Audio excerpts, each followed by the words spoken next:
Hi friends, welcome to Nani tech Telugu channel. Friends, ఈరోజు tech వీడియోలో మనం చూడబోయేది ఇది చాలా చిన్న ప్రొడక్ట్ కానీ డైలీ లైఫ్ లో మనకు బాగా యూజ్ అవుతుంది. అదేంటో కాదు, ఈ కేబుల్ ప్రొటెక్టర్. మన ఫోన్ కేబుల్ ఇలా ఉంచేస్తే, ఇట్లా టైట్ చేస్తే కొన్ని రోజులకి ఇలా అయిపోతూ ఉంటుంది.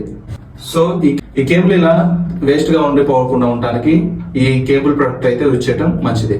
ఈ కేబుల్ ప్రొడక్ట్ యూజ్ చేయడం వల్ల ఏవైతే ఈ జాయింట్స్ ఉన్నాయో వాటిని అయితే మనం సెట్ చేసుకోవచ్చు. మెయిన్ గా కేబుల్ లైఫ్ టైం 2 times అయితే బెటర్ గా ఉంటుంది. ఛార్జింగ్ స్పీడ్ అయితే స్టేబుల్ గా ఉంటుంది. మనీ కూడా సేవ్ చేసుకోవచ్చు. కొత్త కేబుల్ కొనాల్సిన అవసరం కూడా ఉండదు. ఈ కేబుల్ ప్రొటెక్టర్ కాస్ట్ వచ్చేసి మనం ఎంతో ఎక్స్పెక్ట్ చేస్తుంటాం, కానీ జస్ట్ 50 రూపీస్ మాత్రమే. 50 రూపీస్ బడ్జెట్ లో అయితే ఈ కేబుల్స్ మనకు ఆన్లైన్ లో కానీ లేదా బయట మార్కెట్స్ లో కానీ దొరుకుతూ ఉంటాయి. మీరు స్మార్ట్ యూజరా అయితే ఈ కేబుల్ ప్రొటెక్టర్ ఖచ్చితంగా యూజ్ చేయండి. ఇవన్నీ నేను ఫ్లిప్కార్ట్ లో 120 రూపీస్ కి అయితే నేను పర్చేస్ చేశాను. వీటి లింక్ కావాలంటే కింద డిస్క్రిప్షన్ లో ఇస్తాను. మీకు కావాలంటే ఒకసారి చూసేయండి. ఇలాంటి మంచి మంచి టెక్ రివ్యూస్ కోసం ఇప్పుడే ఫాలో అవ్వండి Nani tech Telugu channel. Thank you so much guys.